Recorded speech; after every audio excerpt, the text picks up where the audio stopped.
Türkiyədə baş verənlər heç də yaxşı bir şey deyil, əvvəl onu deyim. Çünki amma bunun da küçədən hansısa bir nəticələrə gətirib çıxaracağını da mümkündür. Mümkün deyil daha doğrusu, onu da bəri başdan söyleyeyim. Çünki Türkiyədə seçki institutu var. Bu çox vacibdir.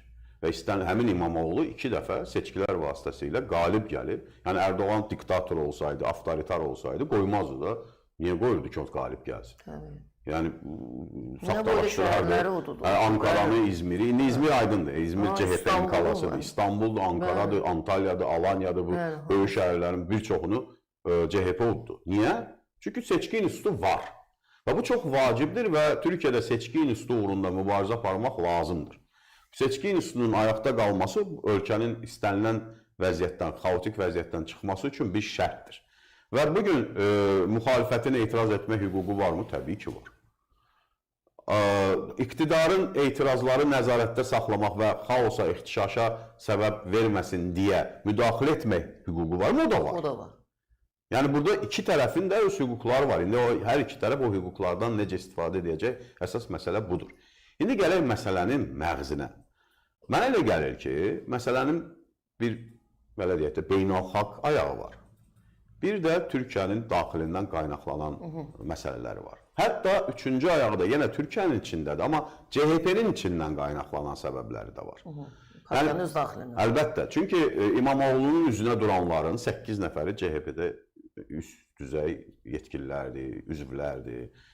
Korrupsiya məsələsi ilə bağlı danışanlar, ifadə verənlər CHP-çilərdir.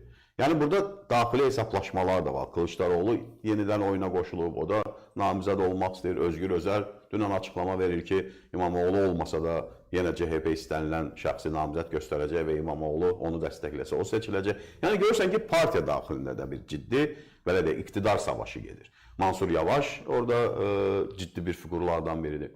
Amma gələk iqtidar tərəfə. Çünki iqtidar həmişə istənilən siyasi proseslərdə üstündür. İstəyir demokratik ölkə olsun, istəyir avtoritar ölkə olsun. Fərqi yoxdur. İqtidarın əlindəki olan resurslar kifayət qədər 10 dəfə, 15 dəfə daha çoxdur.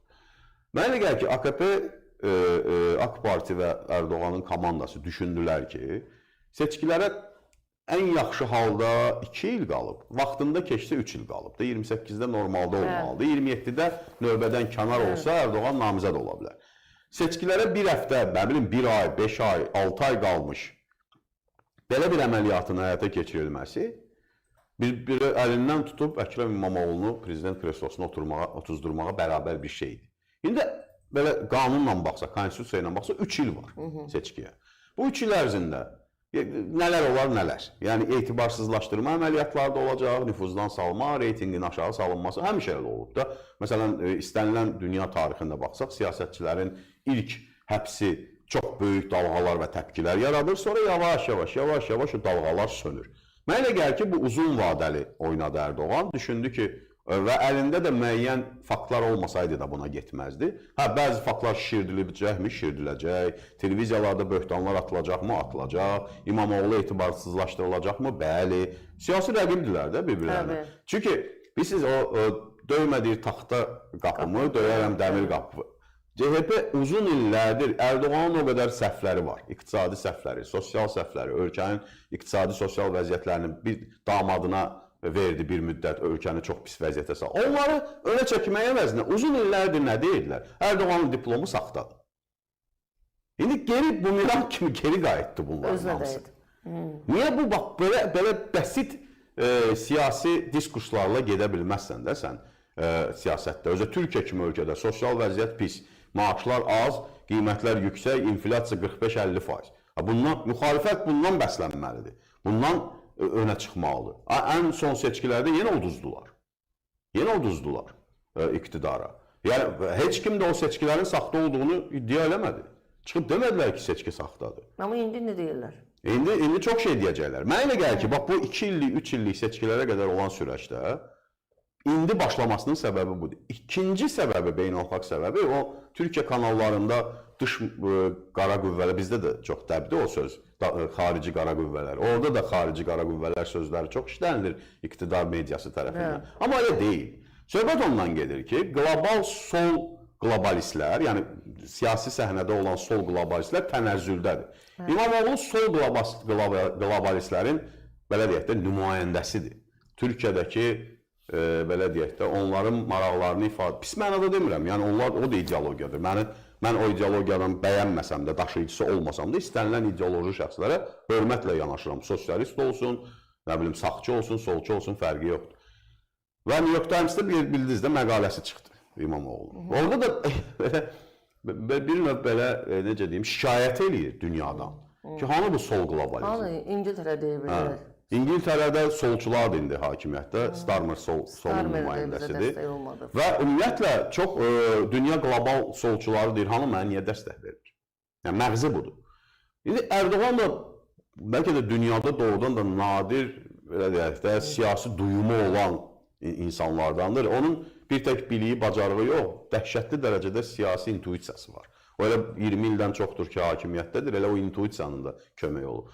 Gördü ki, bu sol qlobalistlər dünyada sönür. Və Trump'ın da vecinə deyil bunların başına kiminə oynatçı açsın.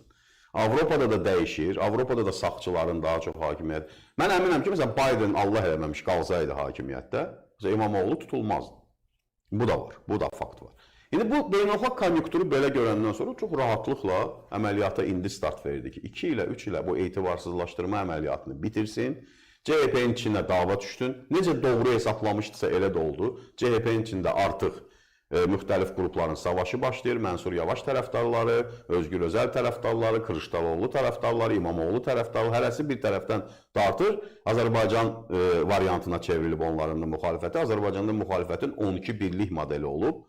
O 12 birlik modeli ən yaxşı halda 4 ay, 5 ay çəkib. Sonra bir-birlərini söyüblər, bir-birlərini itham ediblər, bir-birlərini satqın adlandırıb dağılışıblar. Eyni şeydir də orada da baş verir. Nə qədər biz qurumlar gördük, SİTSU, MİTSU. Yəni 11-ni mən saya bilərəm. Dem Konqres, İctimai Palata, altı nömrəli palata, o qədər belə palatalar olub ki. Yəni bütün bunlar gətirdi ona çıxardır ki, müxalifət daxilində də ciddi qarşıdurmalar yaranar daxilində. Və buna Erdoğan demirəm düz eləyir.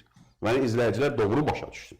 Demirəm düz eləyir, amma siyasi ustadır da, siyasi oyun oynayır. Sən bacar, seçkin üstü var. Mən çox arzulayardım ki, Türkiyədəki olan demokratik təsisatların heç olmasa 10%, 15% bizim ölkədə də oturuşmuş şəkildə qalsın. Yəni 3 ildən sonraki seçkilərin belə deyək, taliyi artıq müəyyən olunubmu? Hələ bilmək olmaz, amma qabaqlayıcı addımlar attı. Qabaqlayıcı addımlar attı. Hətta bir sığortasını da cibinə qoydu diplom məsələsində. Qabaqlayıcı addımlar attı. Mən təkrar edirəm, 2 ilə çox şey ola bilər. 2 ilə hətta bilsiz nə ola bilər? Hətta CHP yenidən Erdoğanın dəstəkləyicinə çevrilə bilər. Nə mənada? Türkiyə toplumundan danışırıq da, Osmanlı gələnəyindən danışırıq, qardaşlarımızdan danışırıq. Sabah olmadı elə, oldu belə, nə bilim, Hələb oldu Türkiyənin 82-ci vilayəti. Nə olacaq? Ondan sonra Erdoğanın qabağında durmaq olar. Türkiyədir bu. Osmanlı gələnəyidir. Osmanlılar dünyada nadir toplumdular ki, işğala fəth deyiblər. Faktiki işğal edirlər, amma deyirlər fəthdir bu. Amma bu toplum belədir. İndi sabah Suriyada bir ciddi uğur olsun, beynəlxalq siyasətdə ciddi bir uğur olsun. Yeri gəlmişkən, bayaq o Starmer'ə falan dediniz, New York Times'da onun çıxan məqaləsi və Avropanın belə deyək, Türkiyədə baş verənlərə belə seyirci mövqeyi sadəcə. Bu bir qədər də Erdoğanın şəxsiyyəti ilə bağlı məsələ oldu. Çünki onun bilirik də, yəni Avropada nüfuzu var, dünyada nüfuzu olur. Tabii var, ciddi şəkildə var. Trump'ın bir açıqlaması var. Bəli, dedi ki, çox gözəl ölkədir. Liderinə. Yəni bu faktor varmı? Var, amma Avropada ayıbını kör olsun, daxilində olan məsələlər o qədər dərinləşib ki, Türkiyə söz deyə bilmir. Rumuniyada, onların da öz İmamoğlusu var idi də, belə deyək, Rumuniyada. Neynədilər? Seçkilərini ləğv elədilər, həbs elədilər, 3 gündən sonra düzdür buraxdılar. İndi seçkiyə buraxmadılar, namizədliyini ilə Avropa Birliyinin, NATO'nun üzvü olan Rumuniya. Niyə? Nə var, adam sağçıdır, Trumpistdir. Avropa dırnaq içində dəyərlərinə uyğun gəlmir. Ona görə də Avropada Rumuniyadakı seçkilərə bax belə müdaxilə elədilər. Yəni Rumuniyada, Avropa Birliyi ölkəsində seçkilərə, siyasətə belə iyrənccəsinə müdaxilə eləyirsənsə, sən nə deyə bilərsən ki Türkiyəyə? Doğru. Sənin bir mənəvi haqqın olmalıdır da danışmağa. Sənin bir mənəvi haqqın olmalıdır demək ki, bax, sən qanunu pozursan, sən siyasi rəqibləri və baskı uyğulayırsan, siyasi rəqibləri və həbs eləyirsən və s. və s. Deyə bilmir. Çünki eyni şeyi Vaxtilə son seçkilərdə Fransada Le Penin partiyasının başına gətirdilər. Neçə nəfəri həbs elədilər, saxladılar. Başqaları ilə solla anlaşdı. Macronun partiyası Le Penin utduğu namizədləri üstündən xətt çəkdilər. Eyni şey Rumuniyada oldu. Eyni şey son seçkilərdə Almaniyada oldu. Necə qaralamışdılar Almaniya namini alternativ partiyasını. Amma gəldi ikinci yer tutdu. 21,8% səs yığdı. Yəni Avropa özü o günə düşüb ki, öz qurduğu tələlərə özü elə düşüb ki, Türkiyə qayıdıb söz deyə bilmir. Erdoğandır da, özü də ey Avropa bir desə bəs eləyir. Deyəcək İmamoğlu, deyəcək Rumuniya. Deyəcək İmamoğlu, deyəcək Almaniya. Deyəcək İmamoğlu, deyəcək Fransa. Sarı jiletlərin başından oynatırdı Fransada. Atlarla, itlərlə qabaqlarına qatıb qovururlar, sürüyürlər. Yəni Avropa indi özünü elə təliyə salıb ki, dili də çıxa bilmir. Dili çıxıb çıxa bilmir ki, Erdoğana deyə bilmir ki, sən niyə həbs eləm? Özü də elə bir qəribə bir vəziyyət. Deyirəm də Erdoğanın dəhşətli dərəcədə siyasi duyumu var. Həm bu sol liberalizmə qarşı bir dalğanın olduğunu gördü. İmamoğlu'nun da onun bir nümayəndəsi kimi hədəfə qoydu. Həm də Avropalıların Türkiyəyə o qədər böyük ehtiyacı yaranıb ki, indi. Gündə bir elçi gəlir Türkiyənin qapısına. 97-ci ildən Türkiyənin Avropa Birliyinə belə aşağılayaraq qoymurdular həmin Avropa. Aşağılayaraq. Türkiyə belə özə deyirdilər, mənim yadımdadır o vaxt qəzetlərdə, o vaxt internet çox az idi və imkan tapan kimi adam girib oxuyurdu bəzi.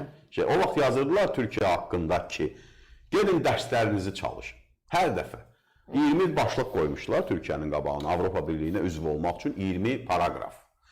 Türkiyə birini eləyirdi, ikisini eləyirdi, üçünü eləyirdi, gedirdi yanlarına, deyirdi ki, get dərsini çalış, yaxşı çalışmamısan. Yəni deyirsiniz, indi Avropa Birliyinə Türkiyəni alarlar mı? Almazlar, amma Avropanın o qədər ehtiyacı yaranıb ki, Türkiyəyə. Türkiyə güzəştə getməyə başladılar. İmamoğlu'nu güzəşt edəcəklər, edirlər. Ticarət müqavilələrində, indi bilirsiniz, tarix müharibələri başlayıb dünyada. Türkiyə ehtiyacları var. Ona görə Türkiyə daha üstün, bilirsiniz də, Türkiyə Avropa Birliyinin gömrük ittifaqına daxil olan Avropa Birliyindən kənar iki ölkədən biridir. O hüquqları genişləndirəcəklər. Erdoğan da, yenə deyirəm, dəhşətli tutur da damarı, deyir ki, mən Avropa Birliyinə üzv olmaq istəyirəm. Mən Avropa Birliyinə üzv olmaq istəyirəm. Bizim hədəfimiz budur. İndi qapısını açacaqlarmı Avropa Birliyi bunun üçün? Aça bilmir. Niyə aça bilmir? Çünki 87 milyonluq Türkiyə Avropa Birliyinə üzv olanda lider olacaq. Birbaşa hətta bir Avstriyalı bir solçunun çıxışı var idi Euronews'da, ya başqa bir kanalda da unuttum, amma dəqiq yadımdadır ifadəsi. Dedi, biz Viyanada zorla saxlamışdıq da türkləri, Osmanlının. İndi nə qapını açaq ki, gəlin, özünüz gəlin. Çünki Türkiyə parlamentdə ən azı bir 15-14%lik kontinjənə malik olacaq. Yəni, hələ bir ki, hər 100 deputatdan 15-i Türkiyədən olmalıdır.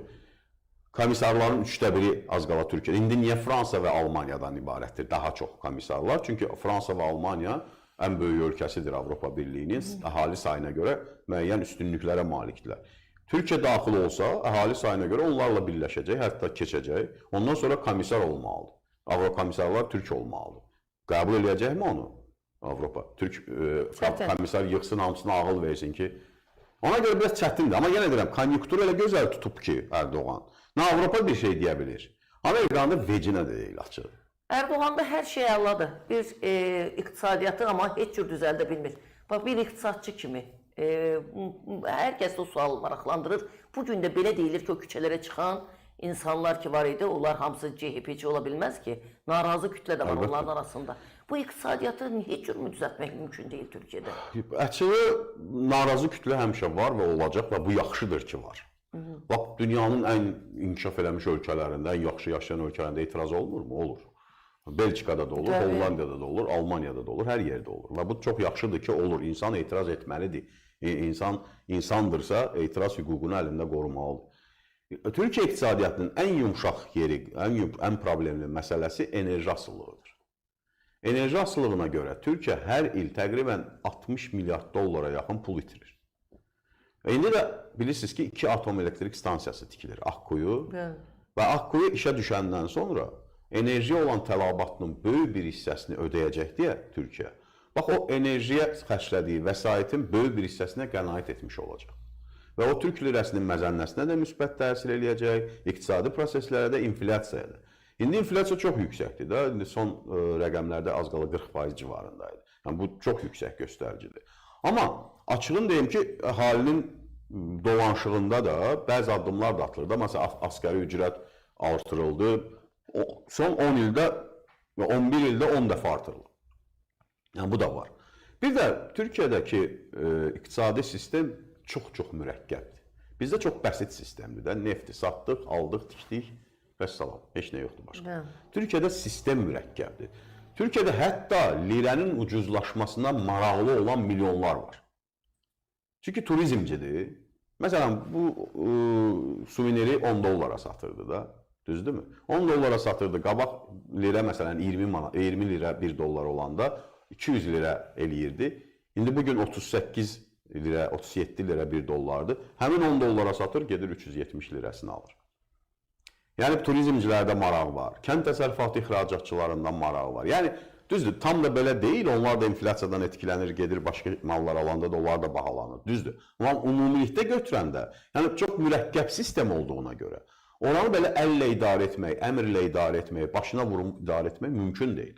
Bir müəyyən zamana ehtiyac var. Bu da Ərdoğanın ən böyük səhvlərindən biridir. Bugünkü iqtisadi mənzərə Ərdoğanın səhvidir. O damad ekonomisinin səhvidir. Öz kürəkəninə bütün iqtisadi maliyyə resurslarının verilməsinin səhvidir. Yaxşı ki, vaxtında o səhvi anladı və tamamilə sildi siyasi iqtisadi səhnədən. Yoxdur indi o damad. Yəni, söhbət ondan gedir ki, o səhvlər, uzun zaman buraxılan səhvlər bugün öz nəticəsini göstərir və indi orada bilirsiniz ki, nazirlərdən biri, Maliyyə və Xəzinə Bakanı Şimşək həm Britaniya vətəndaşıdır yeri gəlmişkən, həm Türkiyə vətəndaşıdır. Və kifayət qədər ciddi nüfuzu olan şəxsdir xarici çevrələrdə, beynəlxalq maliyyə çevrələrində. İndi onun çox yaxşı bir proqramı var. Addım-addım gedirlər. Məsələn, inflyasiya 67-68% idi, düşüb 40-a. Söz verib ki, yay aylarında mövsüm səbəbləri ilə də düşəcək təqribən 20-lərə, 25-lərə. Yavaş-yavaş bunu düzəltmək olar. Amma Türkiyə iqtisadiyyatının obyektiv, belə deyək də, zəifləməsinin səbəbi daha çox enerji asıllığıdır. Ölkə bu məsələsini həll eləsə, bu yumşaq qarnını düzəldə bilsə, mənə elə gəlir ki, Türkiyənin önü açılacaq. Və kifayət qədər ciddi. Bilirsiniz, bir fakt deyim də sizə. Təxminən bir 25 il, 30 il bundan qabaq Türkiyədə yolları, indi olmuşsunuz da, siz də çox olmuşsunuz, mən də çox olmuşum. Fantastik, gözəl yollar var, duble yollar deyirlər, onlar ikili yollar. Bizdə də elə həmin texnologiyada aşağı-yuxarı istifadə olunan.